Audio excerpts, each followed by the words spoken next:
नमस्कार प्यारे दर्शकों, सुहाना सफर कार्यक्रम में आप सभी का बहुत बहुत स्वागत है। एक बार एक बुजुर्ग व्यक्ति के पास एक शख्स आकर के कहता है कि मुझे कुछ नसीहत दीजिए। तो बुजुर्ग व्यक्ति उसके चेहरे तरफ देखा और प्यार से प्रश्न पूछा कि आपने अपने जीवन में कभी बर्तन धोए हैं? प्रश्न कुछ अजीब सा था।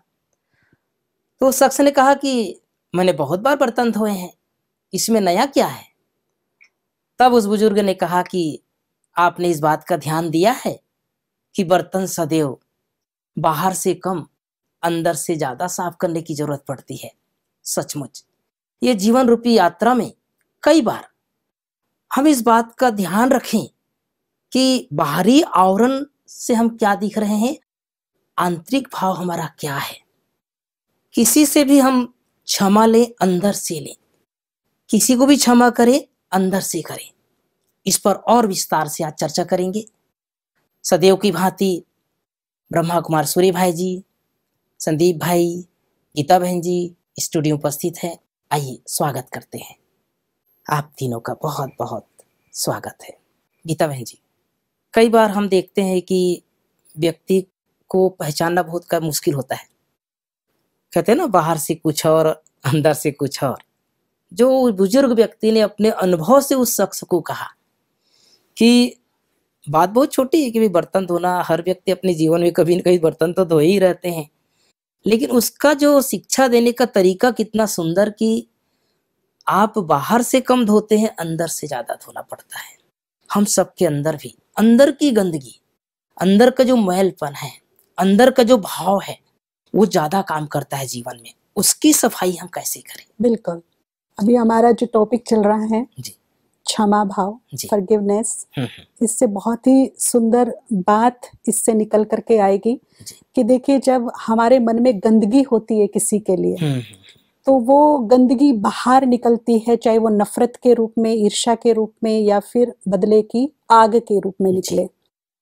वो गंदगी हमें तो बाहर से भी गंदा करती है और हमारे पूरे एटमॉस्फेयर को भी गंदगी से भर देती है, जो हमें दिखाई नहीं पड़ता। लेकिन मेरा साफ स्वच्छ घर अगर किसी गंदगी से भर जाए तो क्या मैं वहां गंदगी में रहना या बैठना पसंद करूंगी?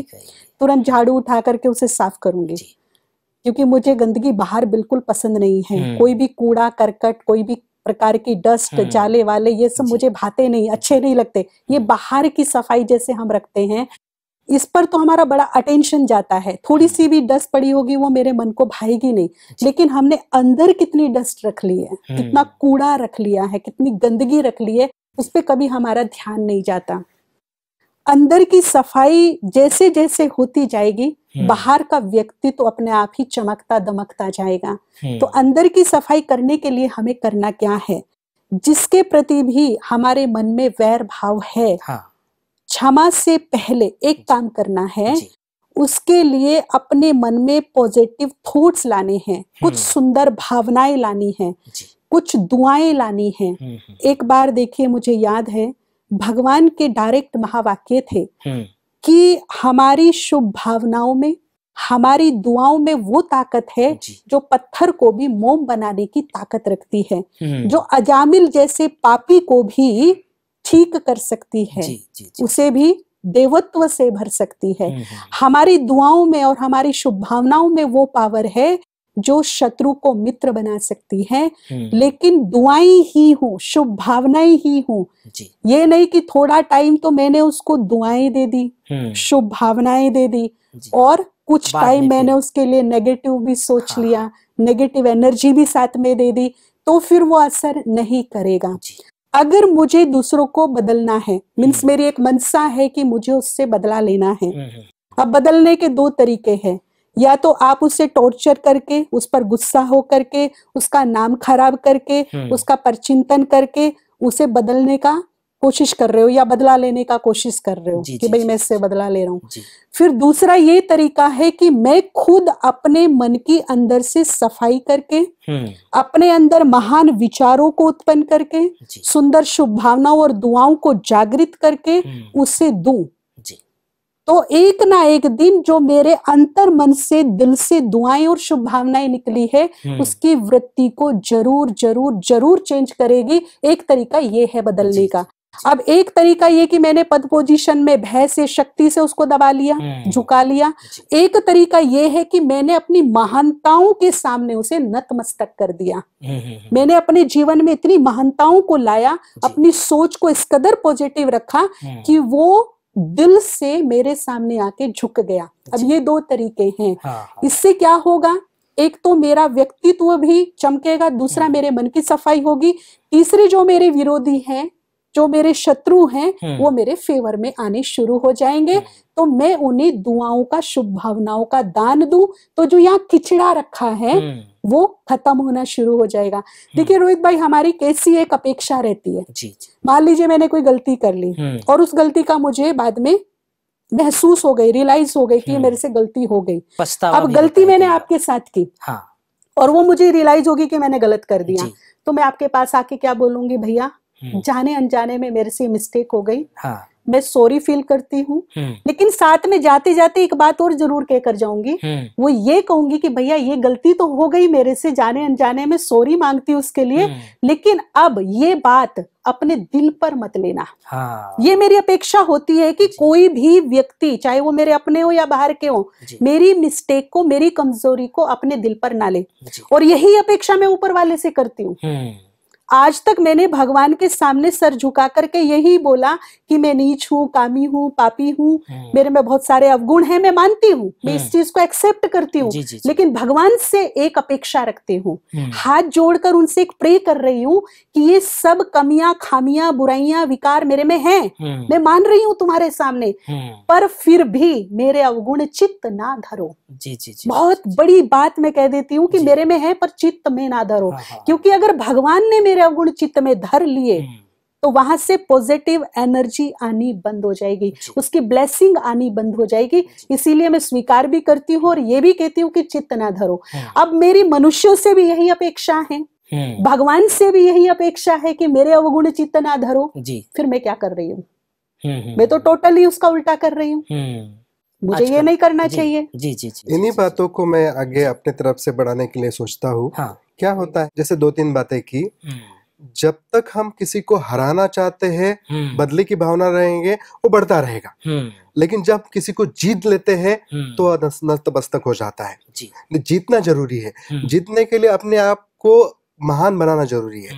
महान बनाने के लिए जैसे आपने कहानी बताई, बर्तन साफ करना, बहुत बार क्या होता है, ऐसे कुछ केसेस आते हैं जिनको बिना ये बातों को समझाए हम पार नहीं कर सकते। उनके मन की सफाई होती नहीं है, उनको बहुत अलग तरीके से समझाना पड़ता है। उनको ये समझाना पड़ता है, देखो आप भगवान से प्यार करते हो तो भगवान से प्यार कोई नहीं करता है, हर एक करना चाहता है। तो जिससे प्यार करते हो उसको कहाँ बिठाते, दिल में बिठाते हैं। तो आपका दिल साफ है, भगवान के लिए दिल में जगह है, वो कहते हैं बहुत है। लेकिन हम बोलते हैं हमारे पास चेकिंग का साधन है, आप चेक कर सकते। बोले हाँ चेक करो। हम उनको पूछते हैं, अगर आपके दिल में किसी के लिए भी ईर्ष्या है, नफरत है, बदले की भावना है, तो ऐसी जगह तो भगवान नहीं बैठेगा। तो आपको जब तक अपने मन को साफ नहीं करेंगे, भगवान की शक्ति भी रिसीव नहीं कर सकते। जैसे कि गीता दीदी ने कहा है, अपने अंदर जब तक नफरत है, बदला है, ईर्ष्या है, हमारा मन गंदा है। और उनको हम बहुत प्रैक्टिकल बातें भी बताते हैं। जैसे उदाहरण के लिए हम बताते हैं कि किसी ने आपको साथ बुरा किया, गलती की, गाली दी, आप उसको क्षमा नहीं कर रहे। गलती करना, चलो गाली देना अच्छी बात है, गंदी बात है, कहेंगे गंदी बात है। तो गंदी बातें कहाँ डालते हैं, डस्टबिन में डालते हैं। तो अगर किसी ने गलती की और वो हम अपने मन में रख रहे, तो हम तो डस्टबिन हो रहे। लेकिन ये आप तो सुनने में बहुत बढ़िया आपका बात लग रहा है कि भाई गलत बातों को डस्टबिन में डालना चाहिए। लेकिन एक आम व्यक्ति जो सारा दिन परिवार में है, घर गृहस्थ में है, समाज के बीच में है, जो को उनको सब चीज का सामना करना पड़ता है, सामने वाले की गलती इतना आसान भी नहीं है कि मैं भूल जाऊं, उसको गलती को डस्टबिन में डाल दूं।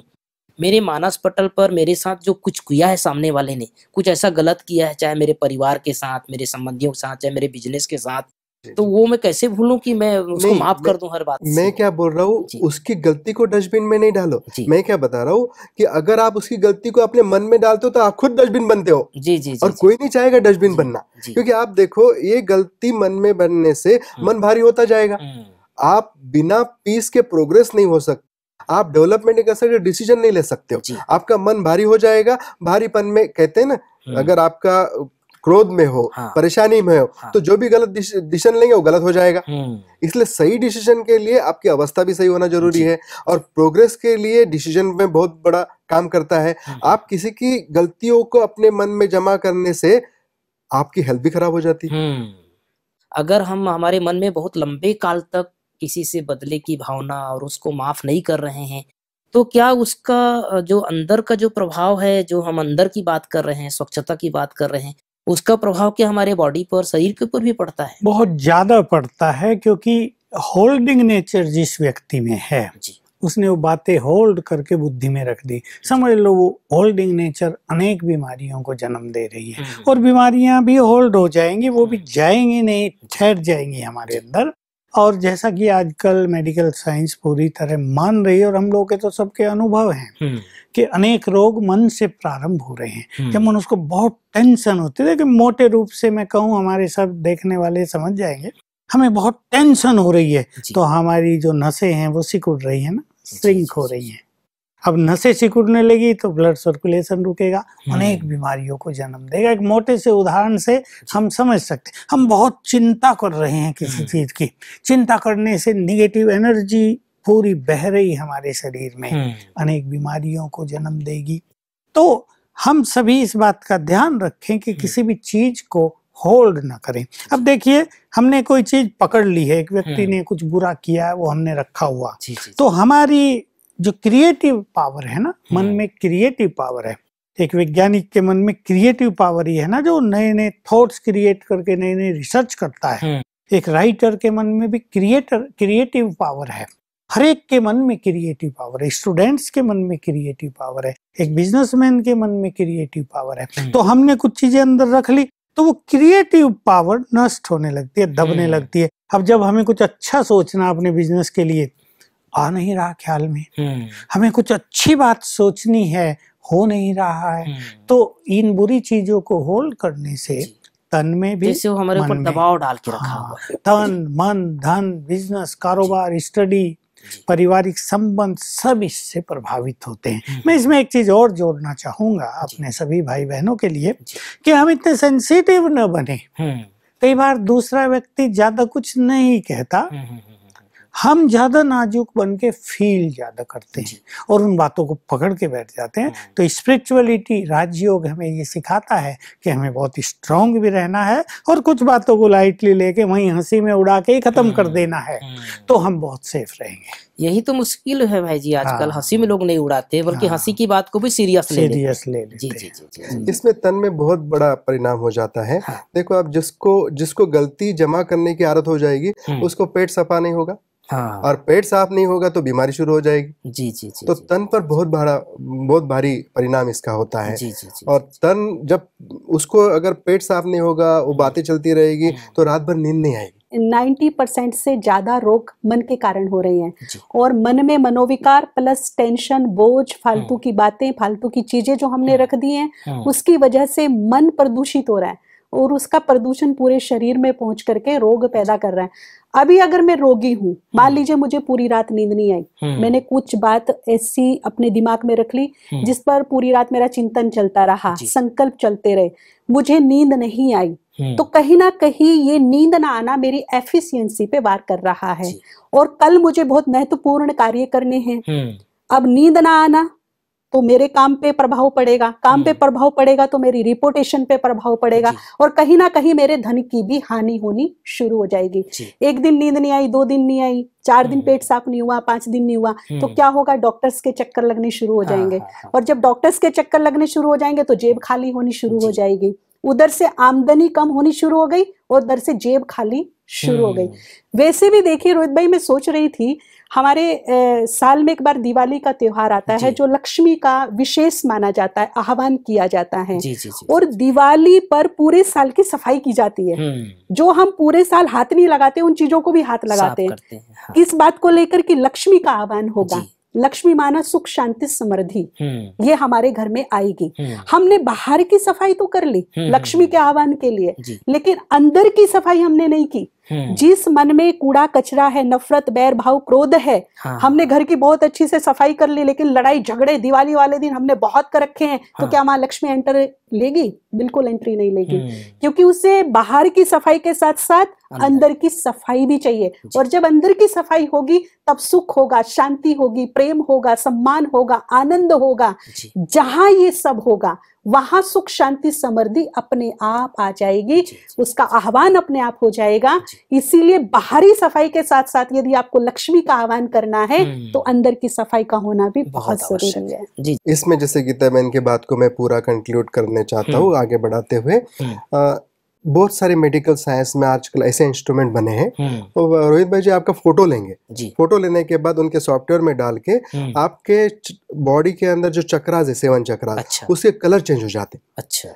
और कलर चेंज होने के कारण वो आपको 6 मास पहले बता सकते हैं कि आप कौन सी बीमारी होने वाले, 6 मास पहले। एस्ट्रोलॉजी नहीं, साइंटिफिकली। अब उनको मैंने पूछा, वो हमारे आश्रम के कांटेक्ट में भी है, उनको बोला ये काम कैसे करता है, तो उन्होंने कहा कि देखो शरीर की बीमारी पहले चक्रों में आती। अच्छा। चक्रों की बीमारी फिर आते आते शरीर में आने तक 6 मास लगते, लेकिन भगवान ने तो पहले बताया पहले मन गंदा होगा तो चक्र गंदे होंगे, उसी का तो असर होगा।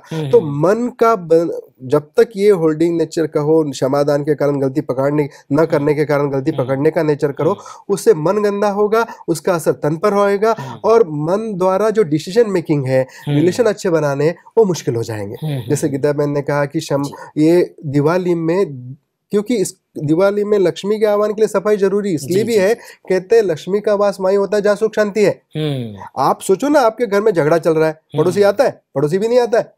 वो क्यों आएगा? कभी कभी आ सकता है, लेकिन वो मिटाने के लिए नहीं। अगर पड़ोसी दरवाजे पर आकर खड़ा भी हो जाए, मैं कह रही हूँ बीच में, अगर पड़ोसी आकर दरवाजे पर खड़ा है और वो नौकरी करने वाला, लेकिन अंदर से उसे लड़ाई झगड़े की आवाज सुनाई पड़ेगी, वो भी वापस चला जाएगा कि अभी जाना ठीक नहीं है, जब शांति होगी तब आएंगे। मतलब आप सोचो, पड़ोसी भी नॉक करने के लिए खतरा रहा है, तो लक्ष्मी तो कहते बहुत धीरे से चलते तो कैसे आएंगे? मना हम अपने मन को, अभी ये तो बाहर का झगड़ा है, तो अंदर का भी क्या क्या है, जब तक वो साफ नहीं हुआ। और साइंस भी ये कहता है हैप्पीनेस अट्रैक्ट्स मनी। जब तक सुख शांति नहीं होगी धन भी नहीं आ सकता। और धन की परेशानी एक्चुअल ये मन की गंदगी के कारण होता है। जैसे अब भारत देश स्वतंत्र हो रहा है, देश के साथ साथ पहले मन की गंदगी स्वतंत्र हो तो देश स्वतंत्रता में बहुत बड़ा सफाई में सहयोग। वापस थोड़ा सा इस मूल विषय पर आना चाहता हूँ कि कई बार हम सामने वाले को क्षमा नहीं कर पाते हैं, यह हमारे मन में रहता है कि इसको मैंने अभी तक क्षमा नहीं कर पाया। हम जो बात कर रहे हैं वास्तव में हमारे शरीर के ऊपर क्या प्रभाव पड़ता है, बीमारियां आती है। मैं मन की बात बाद में बोलूंगा, तन की बात।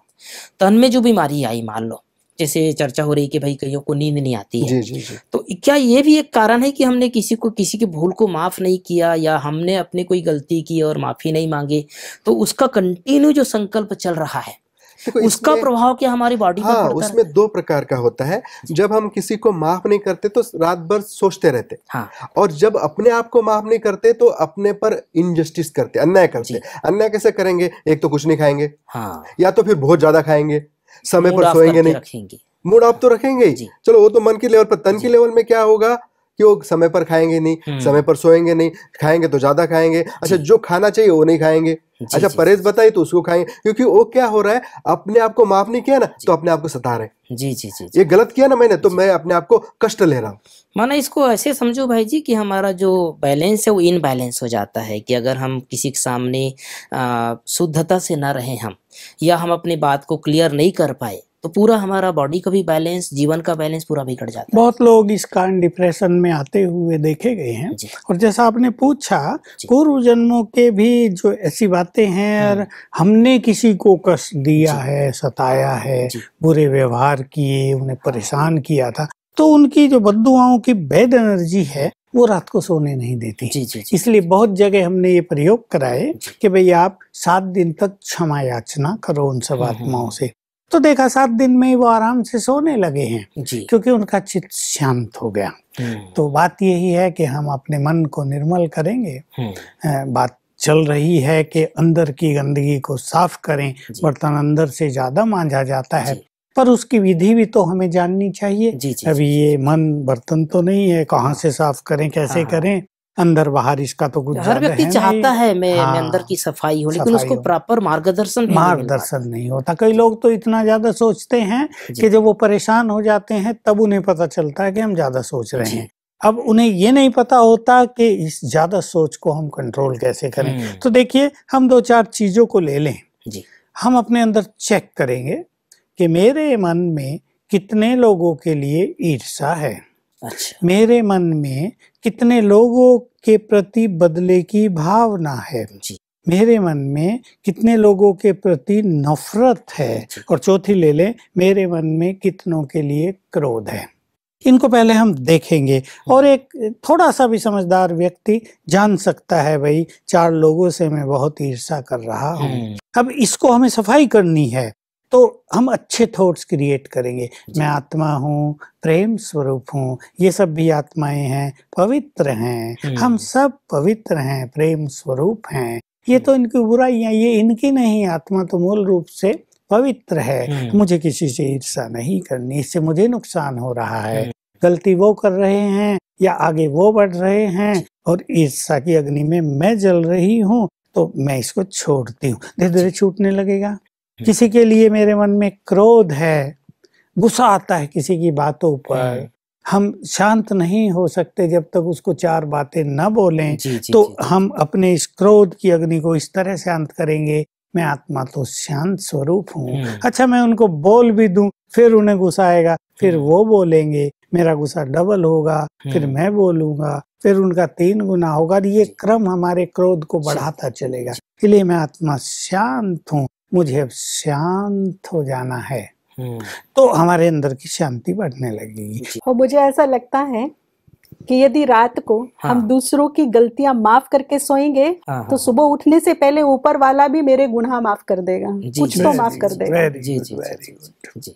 बहुत सुंदर। आज हमें एक प्रकाश के रूप में आया और नई जानकारी मिली कि भाई जी आपने ही बताया कि हम अपने बुराई को, कमजोरियों को, या कोई भी बात जीवन में हुई है, वो सब बातों को जैसे भगवान को अर्पित कर दें, और उसको अर्पित करने के बाद हमारे अंदर एक हल्कापन आएगा। कुछ भूल हो गई तो हम भगवान को बता दें और इस संकल्प के साथ सोएं कि कल से ये वापस मैं भूल नहीं करूंगा या नहीं करूंगी। इसका प्रभाव हमारे जीवन पर, हमारे परिवार पर, हमारी यात्रा पर, सब पर पड़ेगा। आप तीनों समय निकाल करके आए और बहुत सुंदर विचार रखे, उसके लिए पुनः धन्यवाद। प्यारे दर्शकों, ये सफर सुंदर बन जाए, सुहाना बन जाए।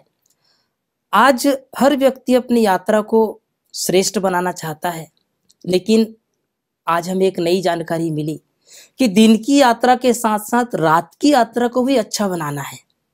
बहुत सारे लोग हम जानते हैं, हमारे सामने लोग अपनी बात भी रखते हैं कि दिन तो हमारा कट जाता है लेकिन रात नहीं कट पाता। उसका मेन कारण क्या है?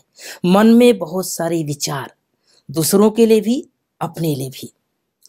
तो हमें अपने मन को शुद्ध करना है, और कुछ गलती हो गई, कुछ भूल हो गई, तो उन सब बातों को एक प्रकार से अपने मन से निकाल करके उस परम पिता को दे दें जिसने हमें नया जीवन दिया है, जो हम सबके प्रिय हैं, जो हम सबके जीवन का विकास चाहते हैं।